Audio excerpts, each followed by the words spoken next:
Hello on this Tuesday, February 3rd, 2026. February 2026 is a super impactful month astrologically. We're entering an entire new chapter involving, significant societal, structural, and health-related themes blazing to the forefront for several years to come. The planet Neptune left Pisces, where it has been since 2011. And it recently, just a few days ago, entered 0 degrees of Aries on January 26th of 2026. It will be in Aries through 2039. Saturn, which has also been in Pisces, which has a much shorter cycle, just spends a couple of years in a sign, is leaving Pisces and also entering Aries permanently for a few years on February 14th. Also, while this is going on, Uranus, the planet symbolizing sudden change, disruption, rebellion, innovation, abrupt circumstances, changes in plans, the unexpected, as well as scientific progress and things of that nature. Uranus will station direct today, on this day, February 3rd, 2026, at 27 degrees of Taurus. And when a planet, especially an outer planet, makes a station, that means it appears to slow down and come to a stop. It really doesn't. But what it means is its energy is intensified. And it can be felt by many individuals, and it can be felt collectively in the whole arena of life. So Uranus has been in Taurus for quite some time, since 2018. So Uranus will be entering the air sign Gemini very soon. And I'm going to get back to that. But the major alignment this month is transiting Saturn conjunct Neptune at 0 degrees of Aries on February 20th of 2026. The 0 degree Aries is the cardinal potent world access point. Okay, this is a major milestone, because Saturn and Neptune, even though they have 35-year cycle, they have not been together at 0 degrees of Aries in over 9,000 years. So actually the alignment of Saturn and Neptune happens to be precise every 36 years. So what does this mean? Well, we also have a solar eclipse right around the same time at 28 degrees of Aquarius. That's an air sign, fixed air sign, square Uranus in Taurus.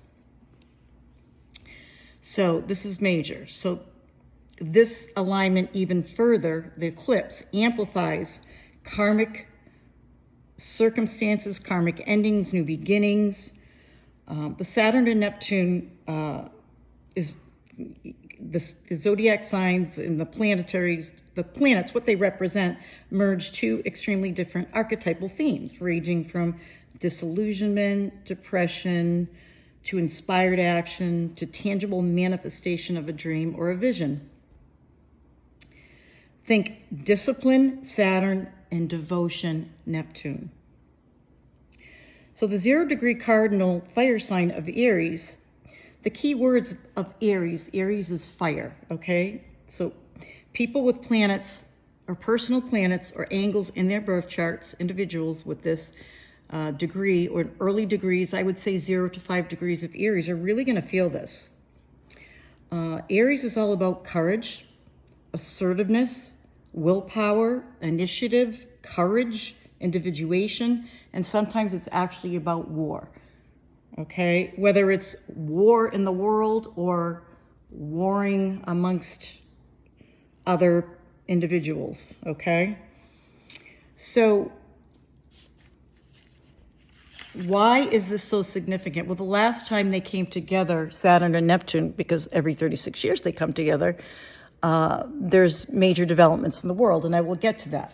But first I want to talk a little bit about what Neptune symbolizes. So Neptune is the planet symbolizing all that is intangible, mystical, spiritual, artistic, imaginative, and compassionate.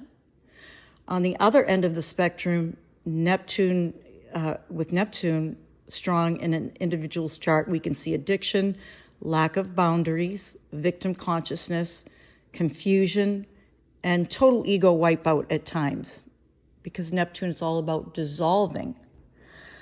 On the other hand, Saturn is the planet that is about rules and structure and ambition and tangible reality, boundaries, and sometimes harsh realities of everyday life that we must endure and work through patiently over time, because Saturn also rules time.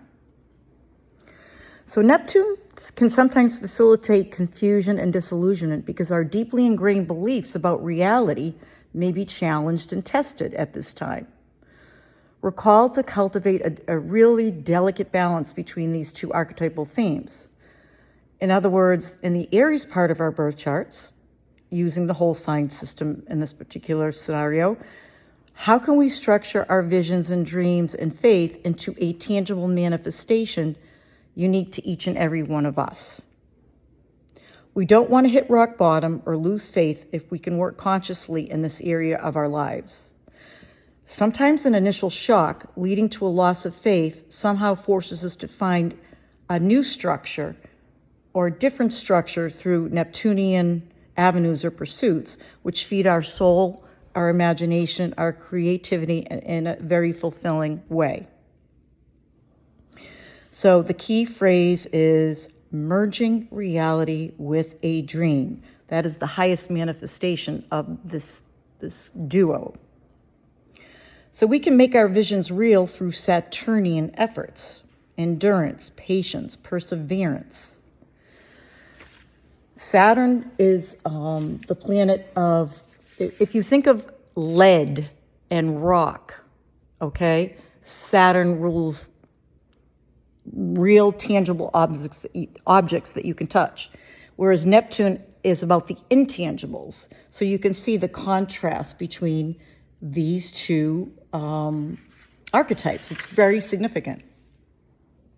So when was the last time they came together? Well, it was 1989. The generation born during this time are here to restructure social structures in their lifetime. But in 1989, when Saturn conjoined Neptune, this took place in the sign of Capricorn. It was exact on June 19th of 1989, but it was in effect for a while. There were major changes in structure, government, rules. The Berlin Wall came down in November of 1989. There was a collapse of communism. The Tiananmen, I hope I'm saying that right, the Tiananmen Square protest was in June of 1989. So that was major, okay? And then 1952, we had the next alignment of Saturn and Neptune in the sign of Libra, which is an air sign, which is about diplomacy and fairness and mediation and other things. At this time, we had the polio epidemic, the great smog in London, revealing the dangers of coal at that time. And I'm just giving you the basics. I'm not a mundane astrologer. I'm more focused on an individual and how they experience these transits in their own particular natal charts. But I'm just giving you some brief descriptions. There's plenty of information out there about the historical developments during these alignments. Going back even further, in 1917, Saturn and Neptune joined together in this fire sign, the fixed fire sign of Leo. So, Russian Revolution, American entering into World War I, Spanish flu epidemic, okay? So that was a fire sign. It wasn't Aries, but it was Leo. So, as I said, I'm more interested in how it impacts each of us individually. So how this will impact us depends on where it falls in our natal chart, what aspects it's making to our other natal planets. Now, I'm going to give a brief few examples of a few clients that I've had over time that remember 1989 and what they were going through. So one of my clients, she took a long time to get pregnant, And she was so excited to have the baby, and she knew she was having a girl. And in 1989, at 6 months, she had a checkup, and something was discovered that was not good. And they had to terminate the pregnancy because the baby wouldn't live. She was so depressed that year. She was so disillusioned with life. Again, there you have the Neptune, and the Saturn is the harsh reality. She vowed that she would never go through that again, and that she was never going to try and get pregnant again. Eventually, that did change, but she went through a long process of, as I said, disillusionment and working through her grief. And, in her chart, that did, I believe, it did take place in her 5th house of children. I have another client who remembers very well back in 1989, her mother's health really significantly declined. She became her mom's caregiver. She was going to night school while working full-time and juggling her mom's care on a daily basis. She lived at home, but she had to go back and forth between work, between school. She was young at the time, so she was putting herself through college. She was paying her own way through college and going to night school. The job she was in was, as she told me, was quote unquote horrible. She was not getting promoted. She was not getting raises. It was a hostile work environment, according to her. So she was very disillusioned with life at that time. She was depressed, and she ended up switching to an entirely new division in her company. And that was happening in her 6th house of daily work, health, and service. That conjunction. I have another client who also remembers 1989 and 1990 because the Saturn and Neptune, they go back and forth together. Maybe not at the same degree, but within a few degrees. She broke up with a long-term boyfriend. She graduated from a hotel management college. At 21 years old, she was hired at a resort in a management position. And she remembers vividly she was really bullied by one of the waitresses who had managerial capabilities. She was demoted to a waitress from a manager, and she felt it was extremely unfair. And she really reflected on this, and when she looks back, she thinks, I didn't have good boundaries. Boundaries is Saturn. Neptune is dissolving of boundaries. So think about that coming together for her. So she was extremely disillusioned with her job that she was very excited about. She left that job. So she ended up, in 1990, she did go back to school for marketing. But in the meantime, she developed a relationship with a young man, and she became head over heels in love with him. And she did not know it, but he basically was struggling with his sexual identity, and he hid this to her for the entire relationship. And when he finally revealed that he wanted to end the relationship because of this, she was absolutely traumatized. And it took a long time to heal from that. And again, you see the Neptune. Neptune can be deception, hiding, not telling the truth. And there's Saturn, the harsh reality. So she weathered those storms, and she made it through. And to give a more positive example, they're not all negative. I had a client who, she wanted to change careers totally. She was close to retirement age, but she had a lifelong dream of opening a holistic center in her home. She had an empty nest. She wanted to refinish her basement and renovate it. Again, there you have that Saturn, structure, restructuring her home. And she wanted to create a holistic center there. And it took a lot of effort, discipline, and perseverance, Saturn, to make her dream true. She did open a holistic center in her basement, and she loved it, and she thrived. And she had a lot of clients, and people really enjoyed the services there. And she had many good years of enjoying that endeavor. So, as you can see, Saturn Neptune themes are in all of these examples. We've never experienced Saturn Neptune in Aries in our lifetimes, so I can't make any predictions how it's going to manifest.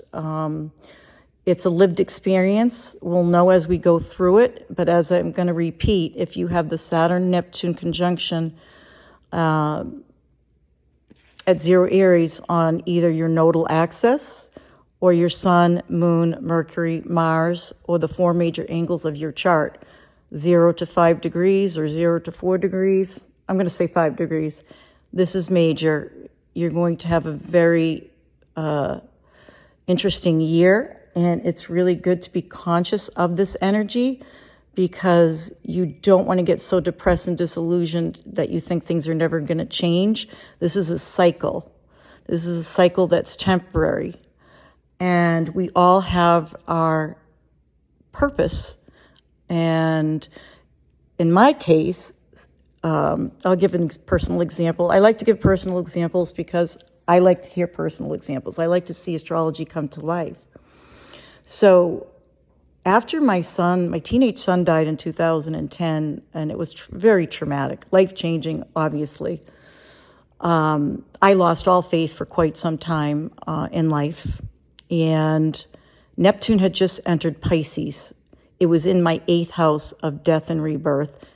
It's also the house of shared resources and money, taxes, and so forth, but it's also the house of trauma and life and death experiences, and dealing with your life after experiencing a death.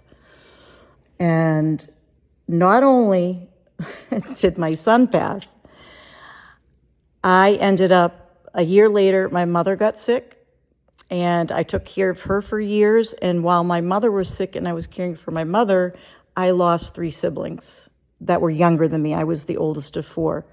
So there was death after death after death as Neptune, dissolving, went through my 8th house all these years. And, excuse me, my father passed in 2023. He was the last to pass. I took care of him. He was sick with lung cancer. And it was just a long, dark passage. That's all I can say. I still managed to regain my faith, and my spirituality kept me going for all those years. And things like astrology and mediumship, and I even studied mediumship for a little while. And that was critical to my grieving process. So that was Neptune and Pisces for me. Now that I'm actually looking forward to Neptune going into 0 degrees of Aries, and in whole sign houses, the Neptune-Saturn conjunction will be entering my 9th house of higher education, teaching, sharing information, promoting information. It's law. But basically, it's beliefs. It's my belief system. So it'll be interesting to see how that evolves. Fortunately, it's trining my Mars right away, which is a flow aspect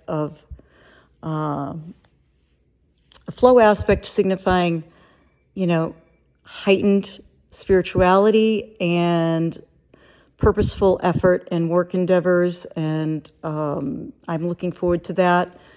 Yes, as Neptune and Saturn progress into Aries, it's going to interact with my Libra planets by opposition, but that's a little later down the road. So I have an awareness of what I'm being asked right now, and I am actually reflecting on how I want to share information, what I want to put out in the world And I don't want to just be doing forecasts. I want to bring astrology to life with real life examples. I want to interview other people who've gone through, courageous people who've been through traumatic situations. There's your Aries component, and how they've come out the other side. So that's one of the ideas that I'm tossing around my mind these days. So I'm trying to think of anything else that I want to tell you. I don't want to be too long on this, but I just want to mention, you can check in your whole sign house where this eclipse is going to happen at 28 degrees of Aquarius. That will show a highlighter, okay? For me, it's happening in my 7th house of partnership. So wherever you have that, that access, you want to check that out because it'd be interesting to see, the themes there. So I will be back soon to talk more about all of these things. And bye for now.